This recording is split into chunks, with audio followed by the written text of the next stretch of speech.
Hello, my name is Frank Christensen and I'm the coordinator of officials for IFAF Europe. In today's training tape, we're looking at the specific personal foul that deals with continuing to play after your helmet comes off. So we'll look at some plays where the helmet comes off, obviously, and we'll talk about was that a foul, wasn't it a foul, and how much does it take really to continue beyond the immediate action right after the helmet comes off.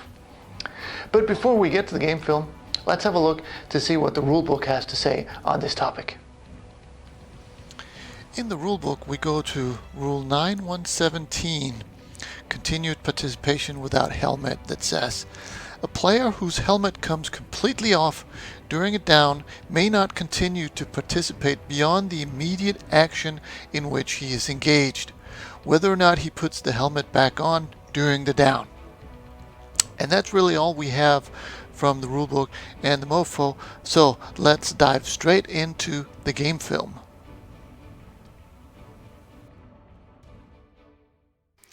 In this first example, the play is going to go to the right from this vantage point here, and we're looking at B10, so the cornerback or the safety linebacker, whatever it is, number 10, going out to make the tackle, which he does here, and then his helmet comes off.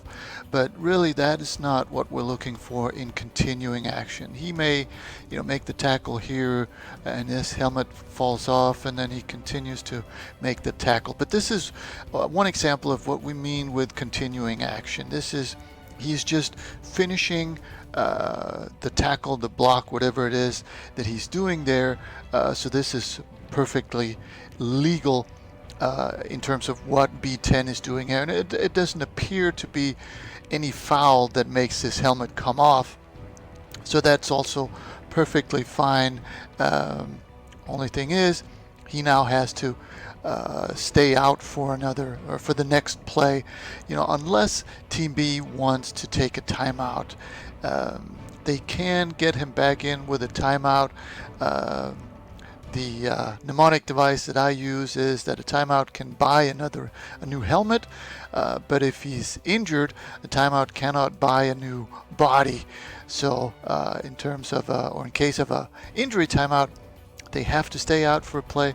But in this case, where it's the helmet that comes off, well, a timeout can buy him a new helmet.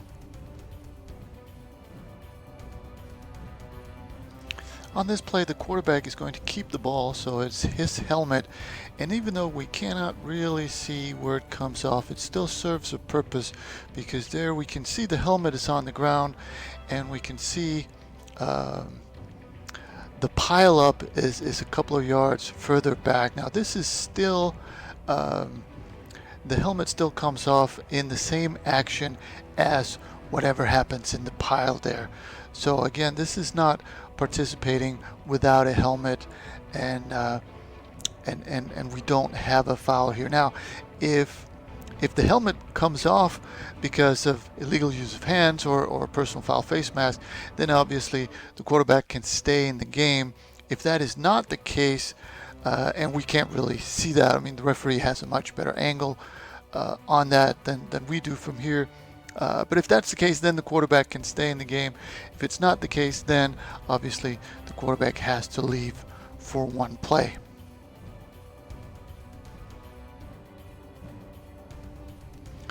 In this play, we're looking at the guard away from the camera, and pass protection, and there comes the helmet off, and then he continues to finish his block. Now we're getting closer, but this is still not participating without a helmet. It's still, as long as he just finishes up the block that he was already doing, this is still not a foul by this guard. Now, whether or not it's a foul by the defensive end, and we can let A77 stay in the game, we'll have a look at that from the end zone shot.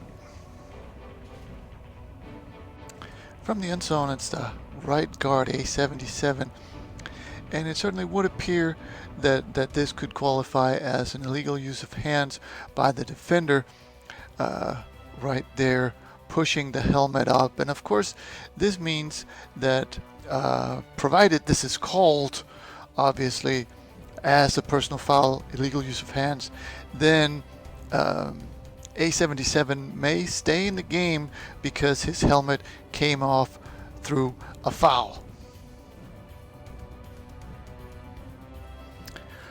On this play, again, the runner is the one who's going to lose his helmet. And just because it's a runner doesn't mean necessarily that he was tackled by the face mask. So even though we see this and we see the helmet come off, that's not automatically a foul by the defense. So we still have to have, and in this case it would probably be the referee or more likely the center judge, since I think the wings will be screened off.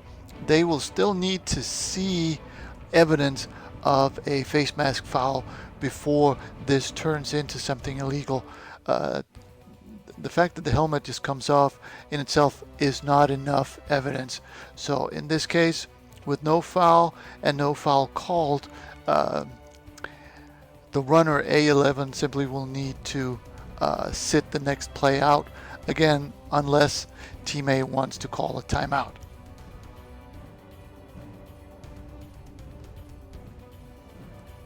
We're now getting very close to what we're looking for in terms of continuing without the helmet. But first, we need to identify the player. So the runner's right there on the 40-yard line, and there is a player right behind him who's going to get tackled. So for some reason, the white player tackles the wrong player, and the white player is going to get up, and then he's going to take his helmet off right there.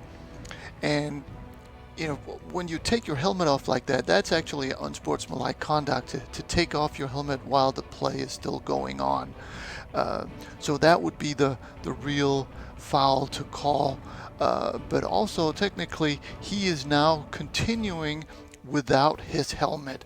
So technically, even though we probably wouldn't call that after calling the unsportsmanlike conduct, this would be a personal foul for continuing a live ball play without your helmet.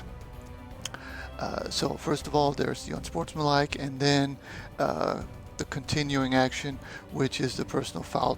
But again, these are both live ball fouls, so they would obviously decline the personal foul and accept the unsportsmanlike conduct. And now let's move on to a situation where we actually have what we're talking about. In this last example, we're looking at the defensive tackle away from the camera. So the guy that goes down right there, and he can get back up. That's fine. His helmet comes off. Doesn't look like it's through a foul as he's lying on the ground there, and he can get back up. That's okay. But the second he starts to run, now he's participating in the play again without his helmet, and that is a foul. That's a very good job by these two officials to call this very quickly, because again, we're not looking for him to actually make the tackle or make any contact with anybody. Just the mere fact that he starts running is the same as participating. So well done by these officials, and a good example of what the foul entails. That was the training tape. I hope it made sense, and I hope you found something you can use on the field.